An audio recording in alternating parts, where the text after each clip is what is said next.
Barasat colony মোড় সুভাষ ময়দান লাগোয়া একটি রাস্তা দখলকে কেন্দ্র করে বিক্ষোভ এলাকাবাসীদের। ঘটনায় প্রকাশ, দীর্ঘদিন ধরে সুভাষ ময়দান লাগোয়া রাস্তা দখল করে আটকে রেখেছে সুভাষ ক্লাব। ফলে সাধারণ মানুষকে অনেকটাই ঘুরে জাতীয় সড়কে যেতে হয়। এই দাবি নিয়েই বাসিন্দারা জেলা প্রশাসন থেকে পৌরসভা সর্বত্র রাস্তা খুলে দেওয়ার আবেদন করেন। এরপরই প্রশাসন ক্লাব কর্তৃপক্ষকে রাস্তা খুলে দেওয়ার নির্দেশ দেওয়া সত্ত্বেও ক্লাব কর্তারা কর্ণপাত করেননি বলে অভিযোগ। আজ এলাকা বাসিন্দারা নিজেরাই ক্লাবের গেট ও নির্মীয়মান ঘর ভেঙে রাস্তা দখল করে নেয়। এই ঘটনা নিয়ে এলাকায় উত্তেজনা ছড়ায়। এলাকাবাসীরা জানান, ক্লাব সম্পাদক রবীন্দ্রনাথ সুর জানালেন, এখানে রাস্তা ছিল, আমাদের জানা ছিল না। এই রাস্তা আদালতের বিচারাধীন রয়েছে, আমরা আদালতের উপর ভরসা রাখছি। আদালত যা সিদ্ধান্ত নেবে আমরা সেই মতোই কাজ করব।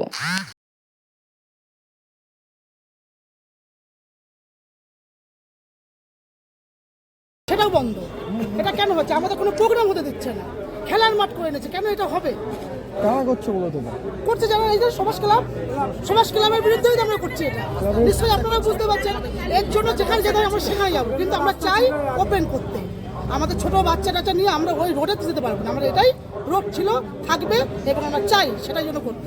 এটাই আমাদের দাবি, এটাই আমাদের সম্পদ। হাসপাতালে যেতে হলে তো সময় ধরে সুভাষ ক্লাবকে, এইটা যে জনগণের রাস্তা, আমরা এই রাস্তা দিয়ে যাতায়াত করতাম।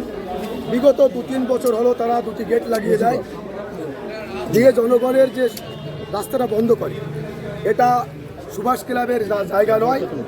এই সুভাষ ক্লাবের মাঠের যে দাগ খতিয়ান আলাদা, এই রাস্তার দাগ খতিয়ানটা সম্পূর্ণ আলাদা।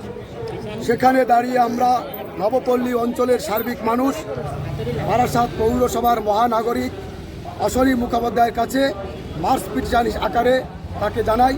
তারপর তিনি সুভাষ ক্লাবকে ডেকে নিয়ে বসে, ডিএম সাহেবের সঙ্গে ওখানে বসা হয়। ওখানে এসডিও ম্যাডাম ছিলেন, বারাসাতের বিওলো ছিলেন, এসডিএলআরও ছিলেন, বিডিও সাহেব ছিলেন, আইসি সাহেব ছিলেন। তাদেরকে এই রাস্তা অবিলম্বে খুলে দেওয়ার কথা বলা হয়, তারা কর্ণপাত করছে না। তাই আজ নবপল্লীর সাধারণ জনগণ এবং পথচালিত মানুষ আমরা আমাদের রাস্তার দাবিতে সুভাষ ক্লাবের গেট ভেঙে দিলাম। এতেও যদি সুভাষ ক্লাব আমাদের রাস্তা না ছাড়ে, আগামীকাল আমরা বারাসাত থানার সামনে ধর্ণা মঞ্চে বসবো এবং ডিএম অফিসের সামনে আমরা অবস্থান করতে হবো। আমার নাম স্বপন মজুমদার, আমি এলাকাবাসী। আমি নিউজ 18 এবিপি আনন্দ নিউজ 18। আজকে ক্লাবের একদম ময়দানের সামনে একটা রাস্তাকে কেন্দ্র করে এলাকাবাসীরা বিক্ষোভ দেখিয়েছেন। তাদের দাবি যে জোরপূর্বকভাবে ক্লাব কর্তৃপক্ষ দুদিকে গেট দিয়ে সাধারণ মানুষের চলতি পথের রাস্তা আটকে রেখে তা দখল করে রেখেছেন। আপনারা তো ক্লাব কর্তৃপক্ষ, কি বলবেন? ওখানে যে রাস্তা ছিল এটা আমাদের জানা ছিল না, এবং আজকের নয়।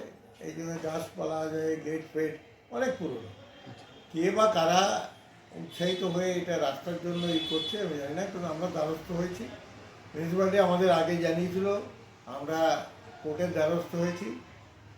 এর মধ্যে এসডিও ডেকেছিলেন, আমরা ওনাকেও জানিয়েছি যে আমরা কোর্টে গেছি, কোর্ট থেকে যে নির্দেশ বেরোবে সেই মতো আমরা কাজ করব।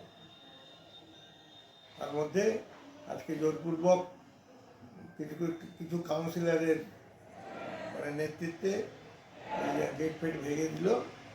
এটা আপনারা নিজেরাও দেখলেন, এইটুকুই, আর বাড়তি কিছু একদম।